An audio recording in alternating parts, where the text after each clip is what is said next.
Bismillahirrahmanirrahim. Assalamualaikum warahmatullahi wabarakatuh. Perkenalkan, nama saya Siti Masria, calon guru penggerak angkatan 11 dari Kota Tangerang. Pada kesempatan kali ini, saya akan melakukan wawancara dengan kepala sekolah di tempat saya bertugas, yaitu di SDN Tangerang 6. Yaitu Ibu Listia Kusumasari. Assalamualaikum Ibu. Waalaikumsalam warahmatullahi wabarakatuh. Bagaimana kabarnya Bu? Alhamdulillah sehat. Baik. Maksudnya gimana kabarnya? Alhamdulillah Ibu sehat ya. Alhamdulillah. Baik ya Bu, hari ini saya ada tugas dari guru penggerak untuk melakukan wawancara terkait pengambilan keputusan di instansi yang Ibu pimpin ya. Jadi ada beberapa pertanyaan yang mungkin bisa Ibu jawab ya. Kalau mungkin tidak berkenan dijawab juga tidak apa-apa Bu ya. Baik, bisa kita mulai ya Bu. Boleh. Untuk yang pertama ini, selama ini bagaimana Ibu dapat mengidentifikasi kasus-kasus yang merupakan dilema etika atau bujukan moral? Ya, yang merupakan dilema etika itu adalah semua tindakan ya dari Bapak Ibu guru yang menyimpang dari aturan-aturan yang ada. Nah, jadi ketika dia melakukan tindakan melanggar aturan, termasuk yang berhubungan dengan etika itu, kita masukkan ke dilema etika. Di mana ketika mereka melakukan kegiatan hak atau tindakan yang melanggar etika, maka kita identifikasi ke dilema etika. Kemudian yang termasuk identifikasi di bujukan moral itu, kita juga melihat tindakan-tindakan yang sekiranya itu melanggar aturan, yang melanggar aturan moral dan yang ada di lembaga sekolah ini. Baik Bu. Selanjutnya ya Bu, pertanyaan yang kedua. Selama ini bagaimana Ibu menjalankan pengambilan keputusan di sekolah Ibu, terutama untuk kasus-kasus di mana ada dua kepentingan yang sama-sama benar atau sama-sama mengandung nilai kebajikan. Untuk mengambil keputusan di mana dua-duanya ada dilema kebijakan, gitu ya. Yang pertama adalah sesuai dengan regulasi gitu yang ada dan regulasi yang berlaku kita utamakan. Kemudian kita melihat, nah setelah itu kepentingan-kepentingan mana nih yang lebih dominan untuk kepentingan bersama tetapi tidak melanggar regulasi yang ada. Baik Bu. Yang ketiga ya Bu ya. Langkah-langkah prosedur seperti apa yang biasa Ibu lakukan selama ini? Langkah prosedur yang saya lakukan pertama ini adalah mengambil keputusan pertama itu kita melihat regulasi ya, lihat aturan-aturan yang sesuai dengan perundang-undangan ya, atau regulasi yang benar sehingga apa yang kita ambil yang pertama ini tidak melanggar regulasi. Kemudian yang kedua barulah kita mengevaluasi gitu. Baik Bu. Yang keempat ya Bu ya. Hal-hal apa saja yang selama ini Ibu anggap efektif dalam pengambilan keputusan pada kasus-kasus dilema etika? Ya. Langkah yang paling efektif ini adalah berbicara dari hati ke hati.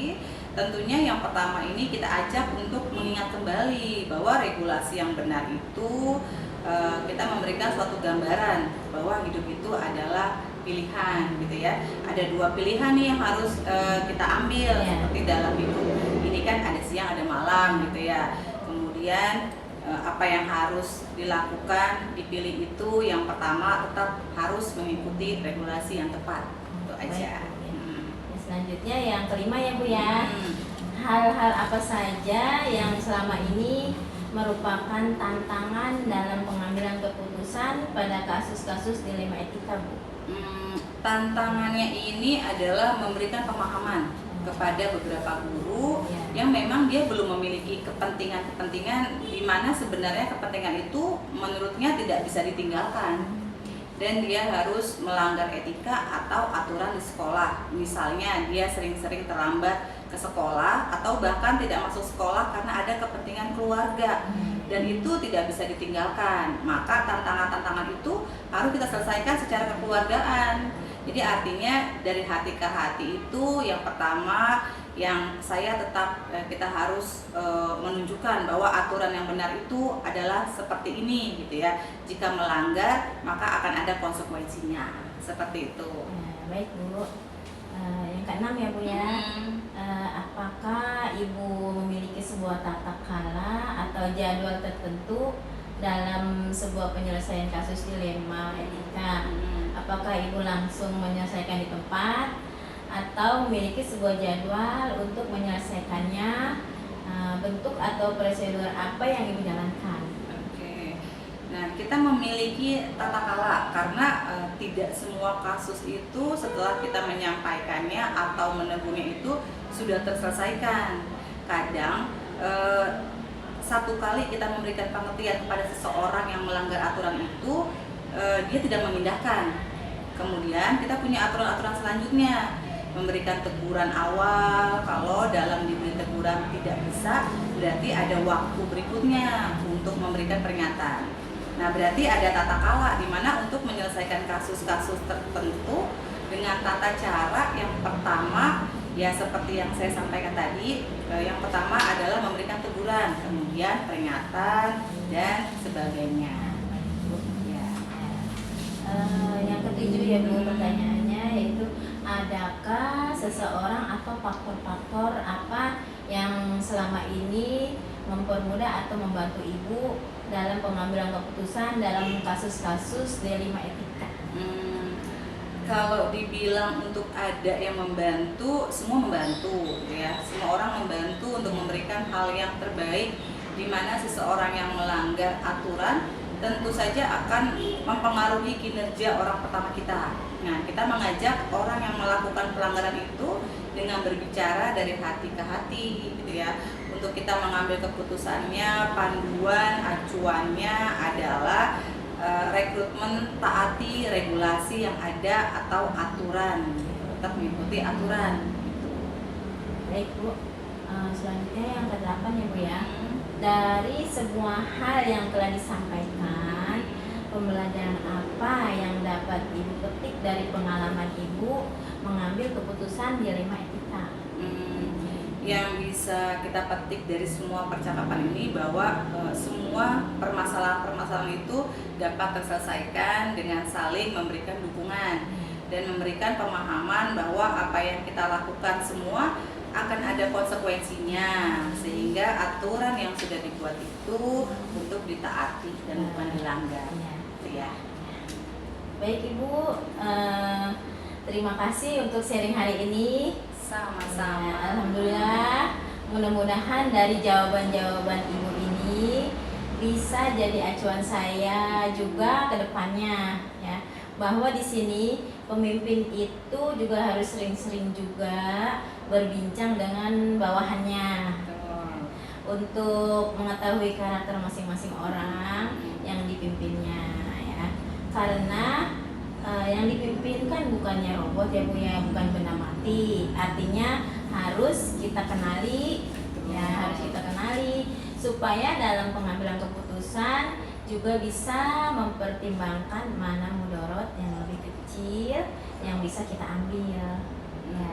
Oke Ibu, terima kasih untuk pengalamannya, terima kasih juga untuk sharingnya. Sekian untuk wawancara hari ini, mudah-mudahan bermanfaat untuk kita semua. Terima kasih.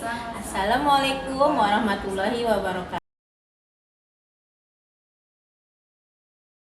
Assalamualaikum warahmatullahi wabarakatuh.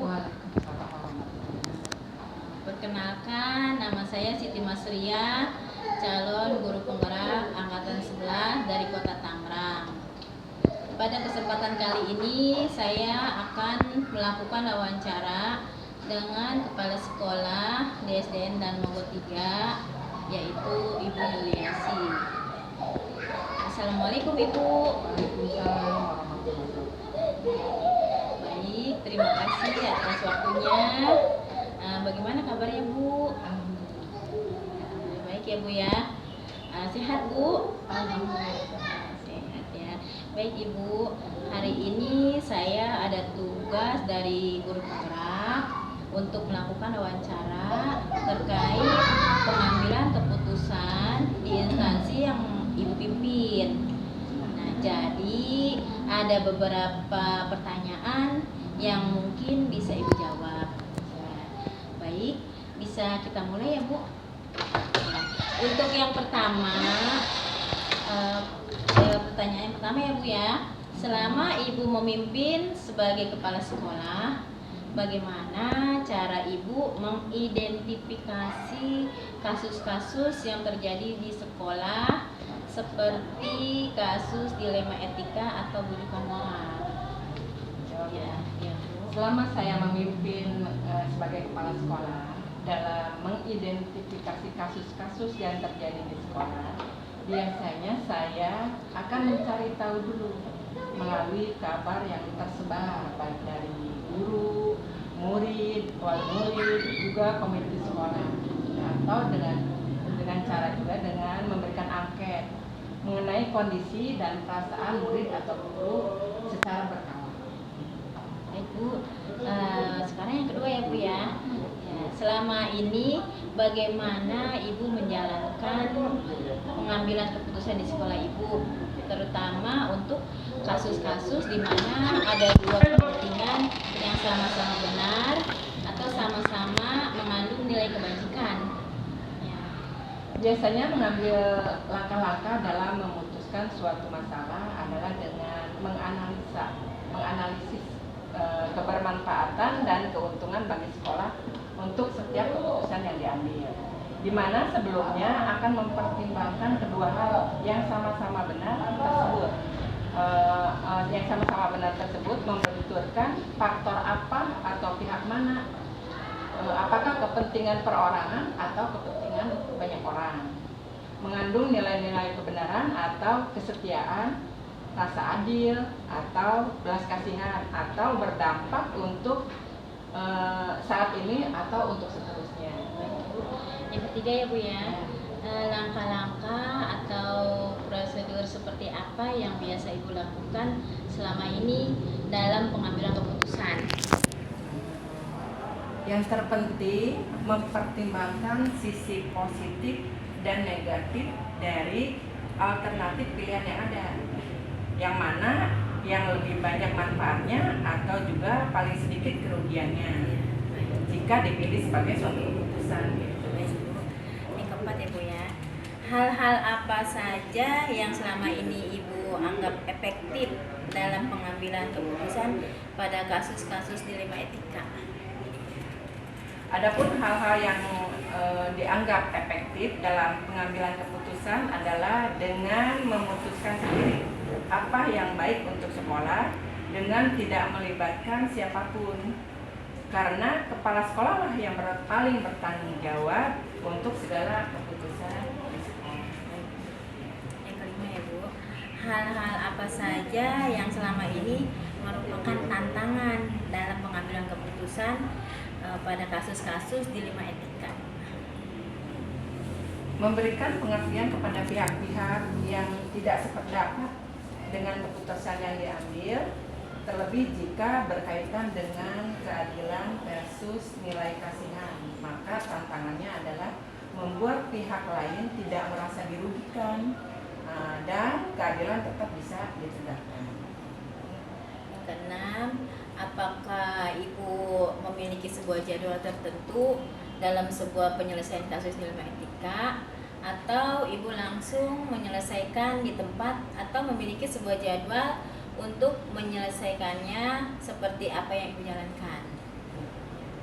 Bentuk atau prosedur dalam membuat keputusan, terutama kasus dilema etika, maka tidak dapat diambil buru-buru.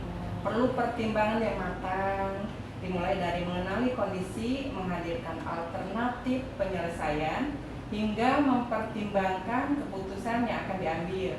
Dengan demikian, maka tidak bisa dikatakan ada jadwal khusus atau bisa dipastikan kapan akan diselesaikan. tetapi akan mengupayakan secepat dan seefisien mungkin. Yang ketujuh ya Bu, adakah seseorang atau faktor-faktor apa yang selama ini mempermudah atau membantu Ibu dalam pengambilan keputusan dalam kasus-kasus dilema etika? Yang pertama adalah pengelolaan emosi yang baik. Nah, komunikasi dengan warga sekolah bisa terjalin dengan efektif dan juga pemahaman terhadap strategi pengambilan keputusan yang tepat.